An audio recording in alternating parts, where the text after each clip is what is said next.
All right, so when you look out at the allotment in the dead of winter, you're probably thinking, well, that's it for another year.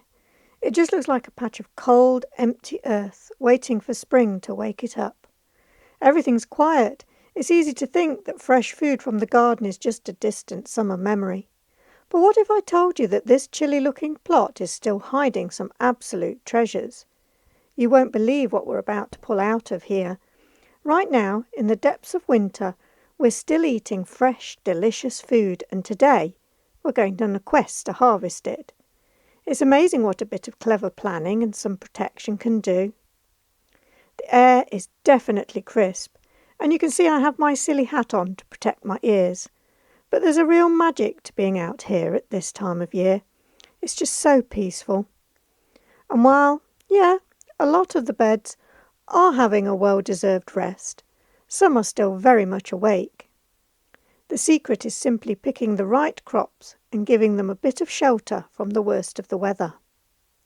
Our first stop is right here under this simple cloche. Let's have a look, shall we? Oh, would you look at that? Beautiful, vibrant, perfect lettuce. These are mostly winter hardy varieties, and with just this thin layer of protection, they've been growing away happily, totally unfazed by the frosts. As you can see, the cloches reclaimed polycarbonate sheet from an old carport. We hinged it with cable ties to a wooden frame that we hammer into the soil.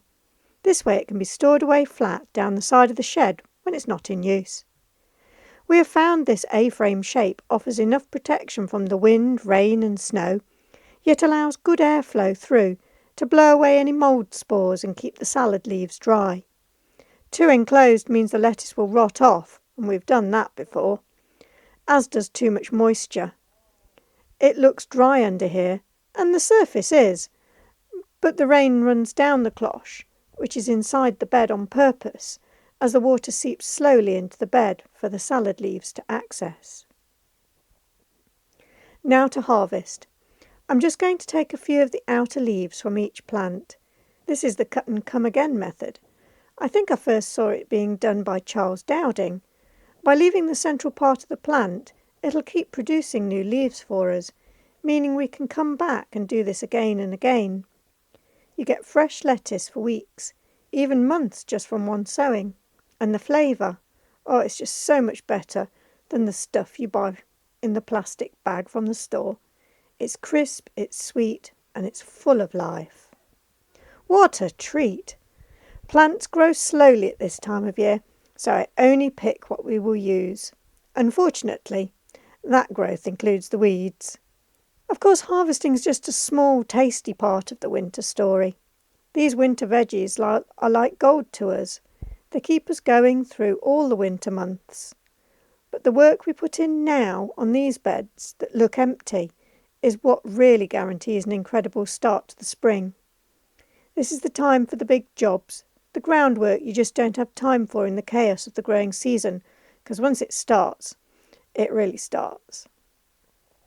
This bed right here, where we had our beans last summer, is ready for its winter blanket. First, a quick tidy up. I'm going to get rid of any old dead plants and these stubborn weeds that have managed to cling on. These weeds are crafty little opportunists.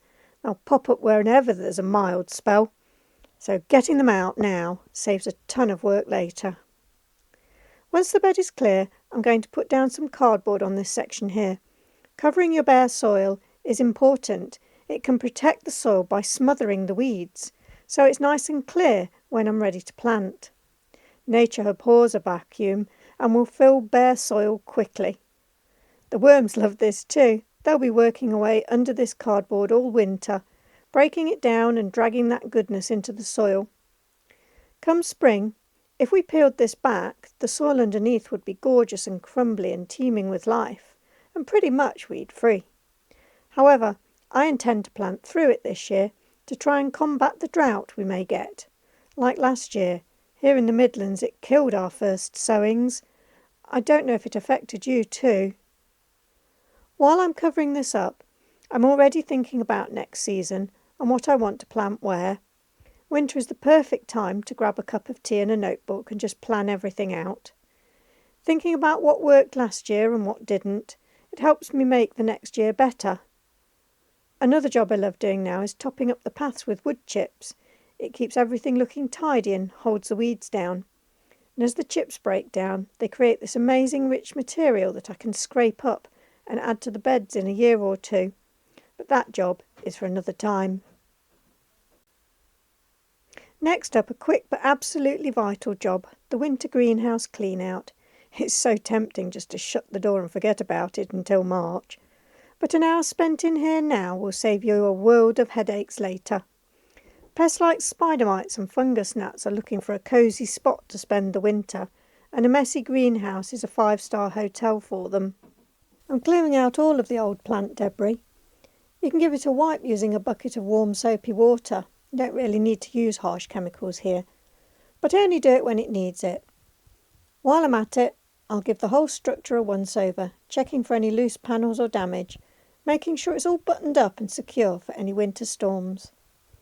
It's these little satisfying jobs that make life so much easier when the busy season finally kicks off. With the chores done, it's time to get back to the good stuff, the harvest. Our next stop is some beautiful winter greens. This is Mizuna, a Japanese green with a fantastic mild peppery flavour. It's incredibly cold hardy and gives salads a wonderful kick. Just like the lettuce, I'll harvest this using the cut and come again method, just snipping off the leaves I need. I'm lazy and use the pinch method, thumb and forefinger, preferably with your nails, to pinch out the leaf I require. Quick and easy and no tools to remember, although you can use scissors. And right next to it we've got spinach. Look at these gorgeous dark green leaves. Spinach is another winter superstar. You might see a few frost-damaged outer leaves, but the heart of the plant is perfect and will keep on growing. When you're harvesting spinach, you can either take the whole plant if you have a lot, or just pick out the bigger outer leaves to let it regrow faster. Today, I'm just taking what I need for tonight. It's truly incredible to think we can get produce of this quality when the ground is cold. These little tunnels are fantastic for gardening year-round. I also want to keep the spinach going for a big harvest when it takes off in spring and in the warmer weather. It will all go to seed, which I also intend to save. Now for the best part. We've braved the cold, we've done our prep work, and it's time for the payoff. Let's take this incredible fresh harvest inside and whip up the perfect simple winter salad. There is just nothing that compares to the taste of greens that were literally growing in your garden minutes ago. First, I'll give everything a gentle wash to get off any of the garden grit or mud, being careful not to bruise the leaves. The combination of that sweet buttery lettuce and the peppery Mizuna and the rich earthy spinach is just a winner. To put the salad together, I'm not going to mess around. These greens are the main character. I'll just tear up the bigger lettuce leaves into bite-sized pieces and toss everything together in a bowl. For the dressing, simple is always best for me. A splash of balsamic vinegar, a drizzle of honey and a pinch of pepper. That's all it needs. I'm trying to complement those fresh flavours, not overpower them. Just look at that, a vibrant, nutrient-packed salad, harvested in the middle of winter. It's crisp, it's delicious, and it's living proof that with a bit of planning, your garden can feed you all year long. This is really what it's all about, that connection to your food and the deep satisfaction of making something so fresh and healthy from your own little patch of earth, even on the coldest day of the year.